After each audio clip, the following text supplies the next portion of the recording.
जय यीशु। प्रभु यीशु के नाम पे और एक बार फादर आप सभी लोगों का अभिवादन करते हैं। आज 37वां दिन बाइबल तीर्थ यात्रा की 4 अध्याय प्रभु ने हमें सौंपा था। निर्गमन ग्रंथ के 23 और 24, अय्यूब 37 और मार्कुस के 9 अध्याय। आइए हम कुछ व्याख्या सुनेंगे और मनन करेंगे, प्रार्थना करेंगे। हालेलुया। 23वां अध्याय निर्गमन ग्रंथ के पहले कुछ शब्दों में हमें पुराने विधान के प्रभु के चेहरे का एक झलक देखने को मिलता है।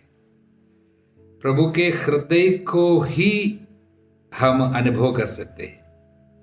जब मैं ऐसा कहता हूं उसका कारण यही है। उदाहरण के लिए प्रभु कहते हैं 6 वर्ष तक अपनी भूमि में अनाज बोओगे, उसकी उपज एकत्रित करोगे, परंतु 7वें वर्ष तुम उसे पड़ती पड़ी रहने दोगे, जिससे तुम लोगों में जो गरीब है वे उसका उपयोग कर सके, उनके द्वारा छोड़े हुए अवशिष्ट भाग को जंगली जानवर खा सके। ऐसा ही अपने अंगूर के बाग और जैतून के वृक्षों के साथ करो। 6 दिन तक अपना काम करो, 7वें दिन विश्राम दिवस मनाओगे, जिससे तुम्हारे बैल, तुम्हारे गधे को भी विश्राम मिले, तुम्हारे दासी पुत्र प्रवासी भी आराम कर सके। मेरे आदेश का पूरी तरह पालन करो। संदेश क्या है? प्रभु विश्वमंडल का प्रभु है। प्रभु किसका ध्यान नहीं रखता है। प्रभु प्रकृति का ध्यान रखता है, भूमि का ध्यान रखता है और बोलता है भूमि को भी विश्राम मिलना चाहिए। इसलिए 1 साल यूं ही छोड़ रहे, ऐसा ही छोड़ देना और वहां पर ये जो भी है वो सब उग के आने दो, उसको आप लेने के लिए नहीं जाना। गरीब लोग थोड़ा सा उनको लेने दो और उसके बाद जंगली जानवर भी, उनको भी खाना चाहिए, उन लोग भी खाने दो।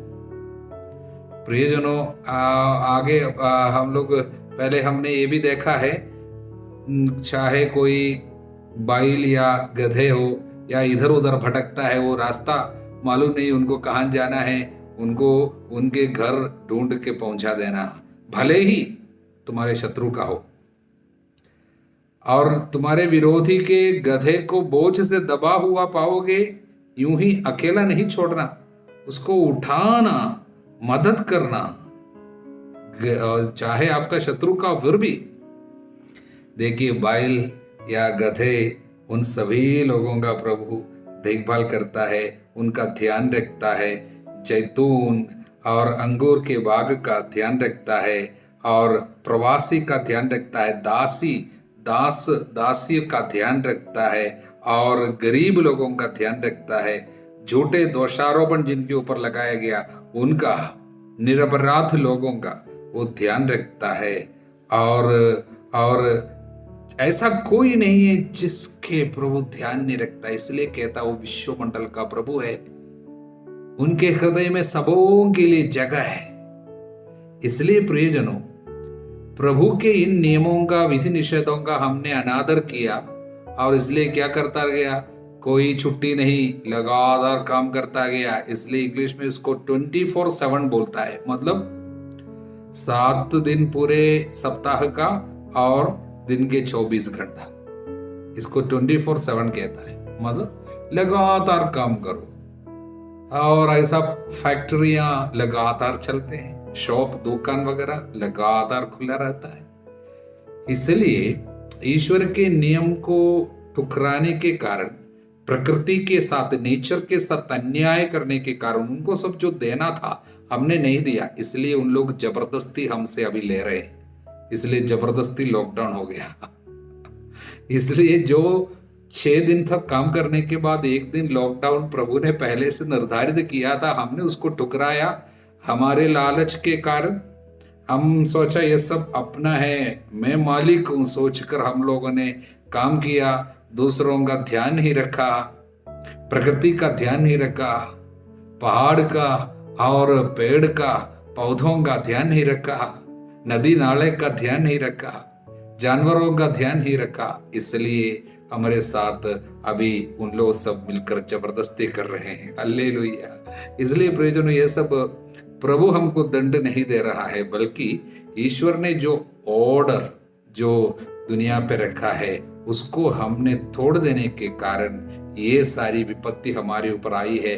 हमको प्रभु की आराधना करनी चाहिए, दया मांगनी चाहिए, उनके अधिकार को हमें स्वीकार करना चाहिए। मालिक वो है विश्वमंडल का प्रभु, उसकी हमें आराधना करनी है। हालेलुया। और आगे हम देखते हैं प्रभु 3 पर्व मनाने का आदेश देता है इस्राएलियों को। उनके बारे में बाद में भी हम सुनेंगे किस तरह मनाते थे और उनके पीछे क्या क्या कारण था, लेकिन हम लोग केवल नाम को थोड़ा सा सीख रखेंगे। इसको उन लोग पिलग्रिमेज फेस्टिवल बोलता था, मतलब तीर्थ यात्रा का त्योहार। मतलब ये तीनों त्योहार में इस्राएली लोगों को प्रभु ने बाध्य किया था, सब आकर मेरी आराधना करने के लिए। सारे पुरुष लोग वर्ष में 3 बार मेरी आराधना के लिए पहुंच जाएंगे, आपको पहुंचना होगा करके प्रभु ने ये निर्धारित किया था। वर्ष में 3 बार सब पुरुष सर्वोच्च प्रभु के सामने उपस्थित हुआ करे, 17वां वचन। इसलिए उन लोग जाते थे उन दिनों में, इसलिए उसको तीर्थ यात्रा त्योहार मानते थे। पहले बेखमी रोटी का पर्व, पास्का पर्व, वो पहले महीने के 14वां दिन में मनाते थे। मिस्र की गुलामी से छुटकारा पाए थे, उसको याद करते हुए प्रभु को धन्यवाद देने के लिए। और दूसरा त्योहार जिसे कटनी का पर्व मनाओ प्रभु बोला, वो 7 सप्ताह के बाद, यानी पास्का पर्व के 7 सप्ताह के बाद अगला दिन, उसको 50वां दिन बोलते थे, पेंतेकोस्त। पुराने विधान में पेंतेकोस्त, जो नया विधान का पेंतेकोस्त, वो दोनों अलग है, लेकिन उसी दिन में नए विधान में वो आए हैं पवित्र आत्मा का आगमन। लेकिन पुराने विधान में किस लिए मनाए जाते थे, हमने पिछले दिन देखा। पास्का पर्व मनाने के बाद जब निकले, उसके 50वां दिन में प्रभु ने नियम मूसा के हाथ में दिया था, इसराइलियों के लिए नियम दिया था, इसलिए उस दिन उन लोग मनाते थे। अद में नियम की प्राप्ति की त्योहार मनाते थे। और तीसरा त्योहार तुम संचय पर्व मनाओ, इसको फेस्टिवल ऑफ द बूथ्स या टबरनाकल फेस्टिवल बोलते थे। 40 साल तक इन लोग अभी मरुभूमि में रहेंगे, तंबुओं में रहा करेंगे, तंबुओं में, टेंट्स। लेकिन पूर्ण रूप से प्रभु पर आस्था रखकर ही चले, मतलब खाने के लिए, पीने के लिए और उनके संरक्षण के लिए प्रभु पे इनको पूर्ण रूप से भरोसा था। प्रभु ने ही सब कुछ संभाला, इसलिए उस प्रभु की याद करते हुए पीढ़ी दर पीढ़ी इन लोग तंबू में तंबू बनाकर रहेंगे और 1 सप्ताह का ये त्योहार मनाएंगे। और इसलिए उसको तंबुओं का त्योहार, इसको संचय पर्व मानते थे। ये तीनों त्योहार इसराइली मनाते थे। उसके पीछे काफी आध्यात्मिक रहस्य छिपे हुए भी है और प्रभु को धन्यवाद देने का समय था। सब कुछ के लिए ईश्वर के महान कार्य को देखते हुए अपने जीवन के सभी कार्यों में प्रभु को उन लोग महिमा देते थे, धन्यवाद देते थे, ये 3 त्योहार के द्वारा। हालेलुया। अब इसी अध्याय में 23वां अध्याय में 2 महान प्रतिज्ञाएं, शक्तिशाली प्रतिज्ञा प्रभु हमको देते हैं। उसको जरा सीखना है। सभी लोग जिन्होंने भी इसको सीखा नहीं है, आज इस वचन को सीखना है। पहली आज्ञा, पहली प्रतिज्ञा, प्रोमिस, अध्याय 23 वचन 20। मैं एक दूत को तुम्हारे आगे आगे भेजता हूँ, वह रास्ते में तुम्हारी रक्षा करेगा, तुम्हें उस स्थान तक ले जाएगा जिसे मैंने निश्चित किया है। बहुत सुंदर संदेश। ये रक्षक दूत को प्रभु हमको देते हुए कहता है, इस वायदा ऐसा है, मैं एक दूत को तुम्हारे आगे आगे भेजता हूं और मार्ग में तुम्हारी रक्षा करेगा और उस जगह पहुंचाएगा जो मैंने तुम्हारे लिए तैयार करके रखा है। हम में कई लोग इस वचन को शायद सुने नहीं है, कुछ लोग जानते हैं, लेकिन आज सब सीखेंगे, दावा करेंगे। हर एक सफर के पहले या जीवन में कुछ विशेष कार्य शुरू कर रहे हैं, कुछ नौकरी शुरू कर रहे हैं, या कुछ शायद शादी करने के लिए तैयारी कर रहे हैं, या कुछ भी हो जीवन में कुछ नया कार्य, ये वचन को दावा कीजिए, प्रभु वायदे के अनुसार एक दूत को हमारे लिए भेजेगा। वो दूत क्या करेगा? रास्ते में संरक्षण, दुर्घटना से बचाएंगे, बुरे लोगों से बचाएंगे, बुरी संगति से बचाएंगे, और क्या करेंगे? उस जगह ले जाएंगे जहां पर प्रभु हमको हमारे लिए तैयार करके रखे हैं। अगर ये स्वर्ग दूत को हम दावा नहीं करेंगे, ये दुष्ट आत्माएं हमको उसी जगह में, ऐसी जगह में ले जाएंगे जहां पर प्रभु हमको ले जाना नहीं चाहता। प्रभु की इच्छा के खिलाफ जगह में हम लोग पहुंच जाएंगे। जिस घर में शादी करके नहीं पहुंचना था वहां पर पहुंच जाएंगे, जिस जगह में काम के लिए नहीं जाना था वहां पर पहुंच जाएंगे। दुष्ट आत्मा लेकर जाएगा। जिस जगह में प्रभु हमारे लिए, जिस जगह को प्रभु ने हमारे लिए ठाने नहीं है, निर्धारित नहीं किए हैं, उस जगह में पहुंच जाएंगे। तकलीफ और विपत्ति होगी, जो मेरे साथ नहीं बटोरता बिखेरता। इसलिए ये वचन बहुत सामर्थ्यशाली वचन है, इसको दावा करनी चाहिए। दूसरा वचन जो दावा करना है वो 25वां और 26वां वचन है इसी अध्याय में। अध्याय 23 वचन 25 और 26 क्या है? तुम अपने प्रभु ईश्वर की सेवा करोगे, वो तुम्हारे अन्न जल को आशीर्वाद देगा, तुम्हारे खान पान को आशीर्वाद देगा, और वो तुम्हारे लिए क्या बन जाएगा? मैं तुमसे बीमारियां दूर रखूंगा। वो अन्न तो आप जो खाएंगे वो आपको बीमारी से छुटकारे की औषधि बन जाएगा। इसलिए भोजन पर आशीर्वाद, जो पीते हैं उस पे आशीर्वाद प्रभु हमको देंगे। वचन दावा करना, मैं तुम्हारे अन्न जल को आशीर्वाद दूंगा, तुमसे बीमारियां दूर रखूंगा। यदि तुम मेरी सेवा करोगे, वो तुम्हें अन्न जल को, तुम्हारे अन्न जल को आशीर्वाद देगा, बीमारियां दूर रखूंगा। ना तो तुम्हारे देश में गर्भपात होगा, ना कोई बांझ रहेगी। इसलिए गर्भपात से छुटकारा और निसंतान पति पत्नियों को संतान का वरदान, ये सब ये वचन दावा करने से होता है। इसलिए प्रभु कहता है तुम्हारे बीच में बांझ नहीं होंगे। वचन को दावा कीजिए, मैं तुम्हारी आयु के दिन बढ़ाऊंगा। हालेलुया। इसलिए दो वायदाओं को हम दावा करेंगे, दिल पे रखेंगे। हालेलुया। 24वां अध्याय में पहले एक विधान के ऊपर प्रभु मोहर लगाते हैं। वो विधान, प्रभु ने अब मूसा को कुछ आज्ञाएं दी इस्राएलियों के लिए और कुछ विधि निषेधों को दिया। उसके बाद कहा तुम इसे लिख कर रखना। तब वचन 4, मूसा ने प्रभु के सब आदेश लिख दिए और क्या किया? दूसरे दिन भोर को उसने पर्वत के नीचे एक वेदी बनाई, इसराइल के 12 वंशों के लिए 12 पत्थर खड़े कर दिए। उसने इस्राएली नवयुगों को आदेश दिया, नवयुगों को सब सुबह सुबह जगाया और वेदी के सामने लाया और बलि चढ़ाने के लिए बोला। उन लोग बलि चढ़ाए। तब मूसा ने पशुओं का आधा रक्त पात्रों में इकट्ठा किया, आधा वेदी पर छिड़का। उसने विधान की पुस्तक ली और उसे लोगों को पढ़ सुनाया। जो वचन जो प्रभु ने दिया था उसको पढ़कर सुनाया। लोगों ने उत्तर दिया, प्रभु ने जो कुछ कहा है हम उसके अनुसार चलेंगे और उसका पालन करेंगे। 24:7 ध्यान से सुनिए। 24:7 24:7 24/7 की बात मैंने कहा। आजकल दुनिया में वो चलता है 24/7, मतलब 24 घंटे एक दिन का और 7 दिन सप्ताह का पूरे। इसका मतलब हर पल आदमी लोग बिजी रहता था, लेकिन एक हर पल हमको वास्तव में क्या करना है? 24/7 यहाँ पर प्रभु हमको सिखाते हैं। अध्याय 24 वचन 7, विधान की पुस्तक लोगों के सामने पढ़ा। वचन हर दिन पढ़ना है 24/7। हालेलुया। और वचन पर चलना है। लोगों ने क्या किया? वचन सुन के क्या बोला? प्रभु ने जो कुछ कहा है हम उसके अनुसार चलेंगे, उसका पालन करेंगे। सब लोग बोलना, प्रभु ने जो कुछ हमसे कहा है हम उसके अनुसार चलेंगे, उसका पालन करेंगे। हालेलुया।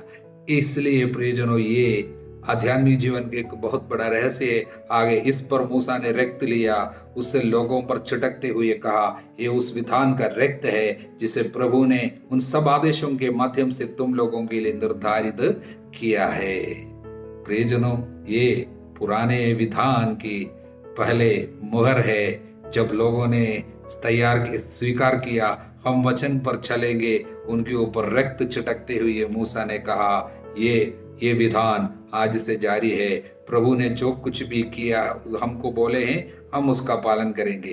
तब प्रभु कहता है, बाकी मैं तुम्हारे लिए करूंगा। मैं अन्न जल को आशीर्वाद दूंगा, बीमारियां दूर रखूंगा, मैं तुम्हारे आगे आगे रक्षक दूतों को भेजूंगा और तुमको जहां पर पहुंचने के लिए मैंने निर्धारित किया वहां पर मैं पहुंचाऊंगा। ये सब मेरा कार्य है, लेकिन तुमको इन वचनों पे चलना होगा। ये जब दोनों पार्टी राजी हो गया तब जाके रक्त छिड़क दिया गया, पहला विधान लागू हो गया। हालेलुया। मैं जानता हूं अय्यूब की पुस्तक पढ़ते हुए आपको शायद तकलीफ हो रहे हैं, पूरा समझ में नहीं आ रहे हैं। कोई बात नहीं, पढ़ना नहीं छोड़ना। अध्याय पूरा मतलब पुस्तक पूरा होने के पहले हम अय्यूब की पुस्तक की एक संक्षिप्त व्याख्या जरूर दूंगा।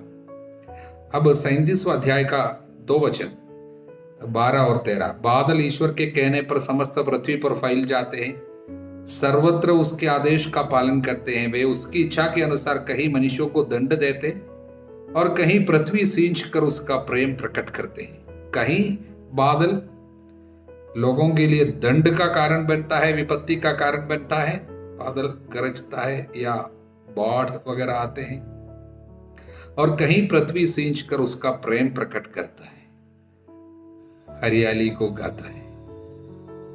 प्रियजनों, एक ही चीज किसी के लिए तकलीफ का, किसी के लिए अनुग्रह का कारण बन जाता है। एक जगह में विपत्ति का कारण बनता है, वही चीज किसी और के लिए अनुग्रह का कारण बन जाता है। ये एक रहस्य है ईश्वर की। इसको हम आने वाले समय में, विशेषकर हम प्रज्ञा ग्रंथ में आते हैं तो उसकी व्याख्या हम सुनेंगे, अधिक हम इसको समझेंगे। लेकिन इसको दिल में रखना, जो प्रभु से जुड़े रहते हैं उनके लिए जो कार्य अनुग्रह का कारण है, आपके लिए आशीर्वाद का कारण है, वही चीज जो प्रभु से अलग हो जाता है या पाप की गुलामी में रहता, उनके लिए तकलीफ का कारण बनता है। हालेलुया। मार्कुस के सुसमाचार के 9वां अध्याय में हम ईसा का रूपांतरण पहले देखते हैं। आपने रूपांतरण की बात ध्यान से पढ़े हैं। उसके अंत में वचन 9, ईसा ने पहाड़ी से उतरते समय उन्हें आदेश दिया कि जब तक मानव पुत्र मृतकों में से न जी उठे तब तक तुम लोगों ने जो देखा है उसकी चर्चा किसी से नहीं करोगे। देखिए, प्रभु अपनी महिमा प्रकट किया था पहाड़ पर। 3 लोगों ने उसको देखे, पेतरुस, याकूब, योहन। कितने आग्रह के साथ वह नीचे जा रहे हैं पहाड़ से। जाकर हम सभी लोगों को बोलेंगे, हम जिनके साथ रहते हैं वो मामूली से इंसान नहीं है, सच में ईश्वर है, हमने देखा उसकी महिमा, बोलने के लिए जा रहे। लेकिन प्रभु ने रास्ते में मना किया, सख्त आदेश दिया, नहीं बोलना। अब ये चीज बार बार हम देखते हैं, आदेश देते हैं किसी को नहीं बोलना, चंगा करते हैं उसके बाद बोलते हैं किसी को नहीं बोलना। ये बात हम मरकुस में बराबर देखेंगे। आपको शायद समझ में नहीं आएंगे प्रभु ऐसा क्यों बोलते हैं, इसके पीछे कारण है। इसको हम लोग मसीहा रहस्य बोलते हैं, मेसियानिक सीक्रेट। इसके विषय में हम इस अध्याय मतलब ये मार्कुस के सुसमाचार पूरा होने के पहले हम आपको बताएंगे मसीहा रहस्य क्या है। लेकिन आप केवल मन में रखिएगा, ऐसा कोई चीज है जो चमत्कार करता है, महिमा दिखाता है, उसके बाद प्रभु बोलता है अब किसी को नहीं बोलना, बोलने का समय नहीं आया। क्यों और कब बोल सकेंगे, इसको मसीहा रहस्य बोलते हैं। ध्यान से इसको हम लोग पढ़ेंगे, सुनेंगे आगे जाकर। इस मरकुस के सुसमाचार पूरा होने के पहले हम ये व्याख्या लेके आएंगे। हालेलुया। आगे हम प्रभु एक बहरे गूंगे दुष्टात्मा को एक लड़के से निकालते हुए पढ़ते हैं। बहरे गूंगे दुष्टात्मा, इनसे बाहर जा, अब फिर से इसमें कभी नहीं घुसना। ये वचन प्रभु ने दिया, 25वां वचन है। तो 2 संदेश है। पहला संदेश है, प्रभु ने कहा फिर से वापस नहीं आना, आदेश देता है। इसका मतलब दुष्ट आत्मा यदि किसी से निकलता है फिर से वापस आ सकता है, सावधान रहना। और पवित्र आत्मा से यदि आप भर नहीं जाएंगे, उपवास एवं प्रार्थना के द्वारा अपने को हम नहीं संभालेंगे, जो भी दुष्ट आत्मा समय समय पर हमसे निकले हैं वो अपने दोस्तों को लेके वापस आ सकते हैं, सावधान रहना, पहली बात। दूसरी बात, ये बहरे गूंगे दुष्टात्मा का मतलब क्या है, इसके बारे में कि ये बहरे गूंगे दुष्टात्मा के बारे में संत थियोफिलैक्ट ऑफ ओक्रिट, ऐसा एक संत ने इसकी एक व्याख्या देते समय कहा, एक आध्यात्मिक अर्थ है इसका, बहरे, गूंगे, दुष्टात्मा। आज भी हम में अनेक लोगों में ये दुष्टात्मा काम करता है। बहरे दुष्टात्मा का मतलब है ये प्रभु के वचन को सुनने नहीं देगा, ईश्वर के कार्यों को पढ़ने नहीं देगा, सुनने नहीं देगा। यीशु भी उनके विषय में कहा, लो सुनेंगे लेकिन कुछ समझ में नहीं आएंगे। मतलब ईश्वर के वचन के साथ लगाव बिल्कुल नहीं। ऐसा दुष्टात्मा काम करने से क्या होगा? वचन पढ़ नहीं सकेगा, वचन पढ़ने से तुरंत नींद आएगा, नहीं तो वचन का पाठ कल के लिए रख देगा। हमेशा सोचेगा बाइबल पढ़ना है, अरे कितना बार सोचता हूं मैं बाइबल पढ़ना, कल से पढ़ेंगे, नहीं तो अगले महीने से शुरू करेंगे, ऐसा रखेगा, आज नहीं पढ़ेंगे। वचन पढ़ना बहुत मुश्किल है। ये दुष्टात्मा काम करने से कोई सुसमाचार सुनाता है, आपको अच्छा नहीं लगेगा। मिस्सा में वगैरह फादर के प्रवचन के बाद पहुंच जाएगा, कोई प्रवचन के बारे में हमेशा शिकायत करेगा, प्रवचन कोई शुरू करेगा तुरंत आपको नींद आएगा, रिट्रीट वगैरह से नफरत करेगा। ये दुष्टात्मा का काम है, बहरा दुष्टात्मा। गूंगे दुष्टात्मा का मतलब बहरे गूंगे, वो गूंगे भी है, डफ एंड डम। वो क्या है? प्रभु के बारे में कुछ भी बोलने नहीं देगा। आप दुनिया के सारी चीजों की चर्चा करेंगे, आप राजनीति की चर्चा करेंगे, अमेरिका के बारे में, चाइना के बारे में बराबर बोलेंगे, प्रभु का एक शब्द भी नहीं बोलेंगे। दूसरा, सारा समाचार जो आप मीडिया से सुनते हैं, पढ़ते हैं, व्हाट्सएप में आते हैं, फेसबुक में देखता है, सब चर्चा करेंगे, शेयर करेंगे, लेकिन प्रभु की कोई बात शेयर भी नहीं करेंगे, चर्चा भी नहीं करेंगे। ए गूंगा दुष्टात्मा है, प्रभु के कार्य बोलने नहीं देगा। हालेलुया। इसलिए प्रियजनों, ऐसे दुष्टात्मा शायद हमारे अंदर भी काम करता होगा। हमें क्या करना पड़ेगा? प्रभु कहता है, उपवास एवं प्रार्थना के सिवा ये जाति निकाली नहीं जा सकती। मतलब उपवास करना होगा। प्रियजनों, कुछ लोग बोलता हम वचन पढ़ नहीं सकता, वचन याद नहीं आता। उपवास किए बगैर कोई रास्ता नहीं। शरीर को तपाना पड़ेगा, जागना पड़ेगा, घुटने टेकना पड़ेगा, रात में जागरण करके बैठना पड़ेगा। उपवास एवं प्रार्थना, कई चीजों को छोड़ना होगा, भोजन को छोड़ना होगा। उपवास ये पुरानी चीज है, कभी नहीं समझना। उपवास प्रभु ने हमारे लिए हमारे लिए दिया हुआ एक हथियार है, उपवास एवं प्रार्थना। इसके बिना ये जाति निकाली नहीं जा सकती है। हालेलुया। अब हम बुरे उदाहरण की बात प्रभु के मुंह से और एक बार सुनते हैं। प्रभु कहते हैं, किसी के लिए पाप का कारण बनने से पहले गले पे चक्की का पाट बांधा जाए, गहरे समुद्र में फेंक दिया जाए, ये अच्छा है। और आगे कहता है, यदि तुम्हारा हाथ तुम्हारे लिए पाप का कारण बनता, उसे काट डालो, अच्छा ही है। तुम लूले होकर ही जीवन में प्रवेश करो, दोनों हाथों के रहते नरक की ना बुझने वाली आग में ना डाले जाओ। तुम्हारा पैर तुम्हारे लिए पाप का कारण बनता है तो उसे काट डालो, अच्छा ही है। तुम लंगड़े होकर ही जीवन में प्रवेश करो। और इस तरह प्रभु कहता, आंख पाप का कारण बनता, उसे निकाल दो। मतलब है, कुछ दोस्ती ऐसे हैं, कुछ दोस्त ऐसा है, शायद हाथ जैसा है, बहुत मेहनत करता होगा, आपके लिए मदद करता होगा। पैर जैसा आपके साथ हमेशा चलता होगा, चलने में मदद करता होगा। आपकी आंख जैसा सब कुछ आपके लिए देखता होगा और आपकी बहुत मदद करते होंगे, शरीर के हिस्से जैसे बन के। लेकिन वो पाप का कारण यदि बनता है, आपको तकलीफ या पाप में आपको बुलाकर भेजता है, या आपको बुलाकर ले जाता है, या पाप को आपके जीवन में बुलावा देकर लेके आता है, ऐसे व्यक्ति को आपके जीवन से अलग करना होगा। हालेलुया। उसके लिए बहुत सहना होगा। मानो शरीर को काट रहा हो, या हाथ को काटता हो, या आंख को निकालता हो, उतना दर्द आपको सहना पड़ेगा। हालेलुया।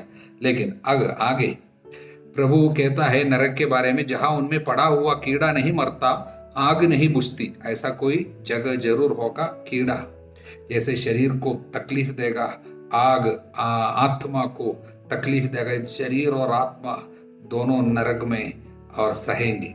आगे प्रभु कहता है, क्योंकि हर व्यक्ति आग रूपी नमक द्वारा रक्षित किया जाएगा।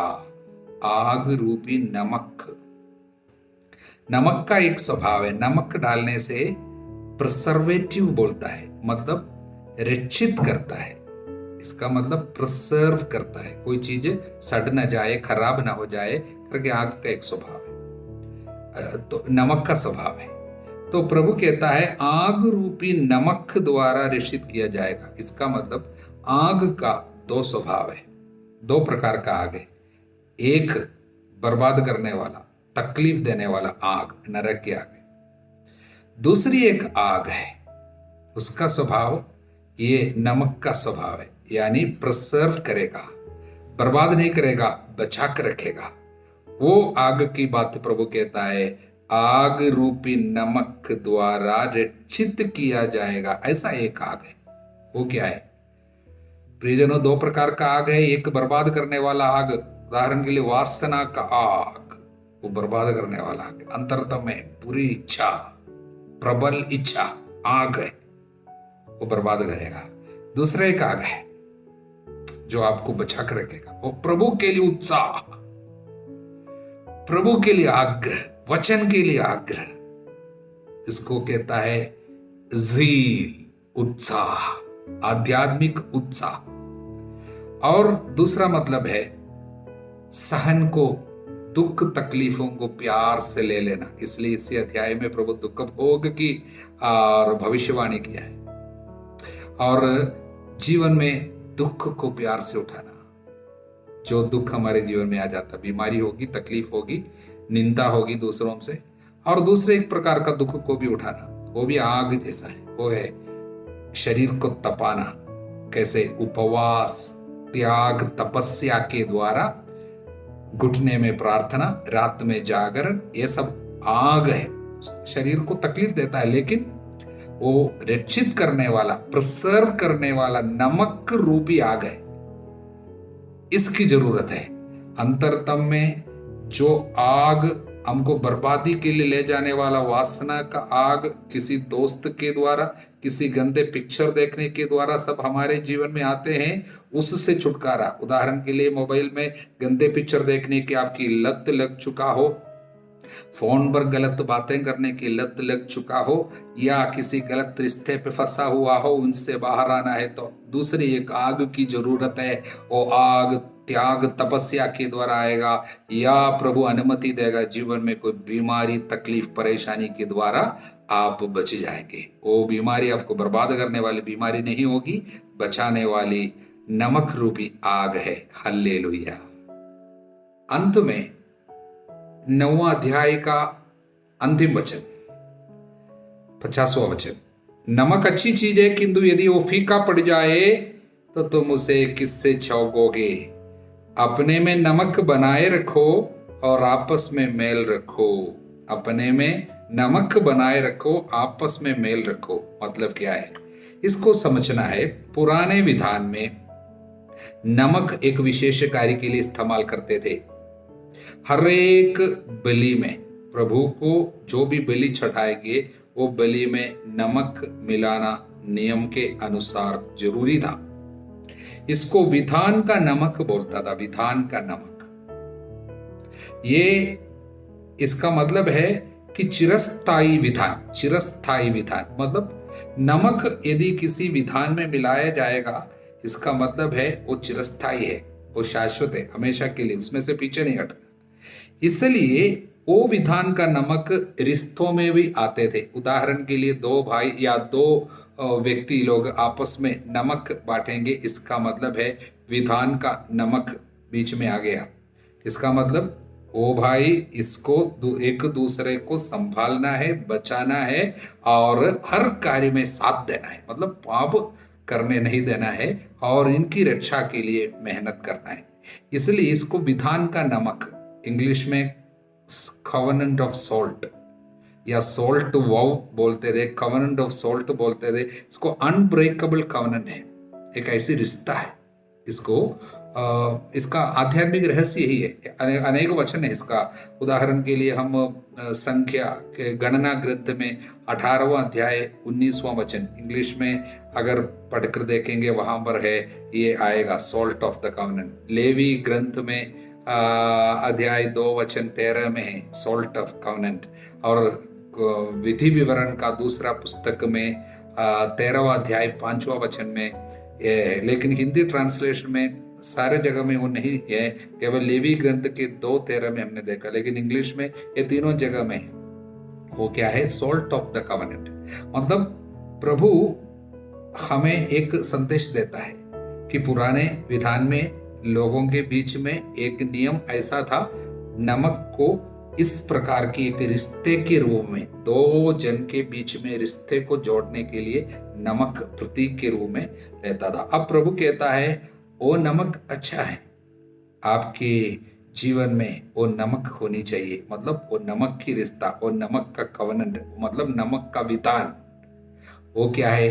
एक दूसरे को बचाने का, उनकी मदद करने का एक दृढ़ धारणा और फैसला।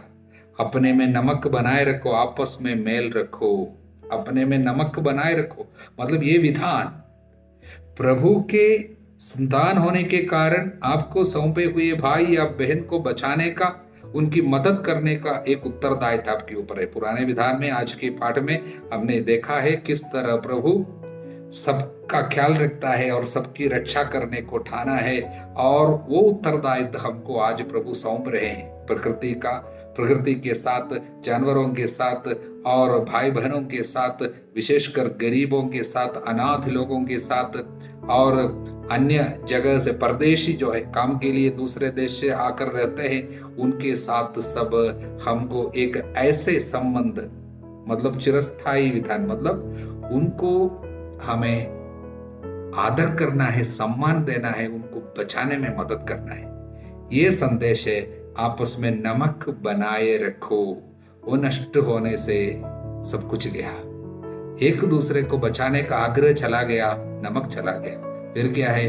आप एक दूसरे को गलत रीति से केवल देखेंगे, आपकी आंख अच्छा नहीं होगा, किसी को देखेगा बुरे विचार आएगा, किसी को देखेगा कैसे फायदा हम कमाएंगे, किसी तरह इसको पढ़ाएंगे और किस तरह हम अपने इसको इस्तेमाल करेगा, इस तरह का विचार केवल है, कारण नमक चला गया। अपने में नमक बनाए रखो और एक दूसरे से मेल किया करो। हल्लेलुया। हमारे प्रभु यीशु मसीह, कृपा, ईश्वर का प्रेम, पवित्र आत्मा का साहचर्य आप सभी लोगों के साथ बनी रहे, अब सदा सर्वदा अनंत काल तक। आमीन।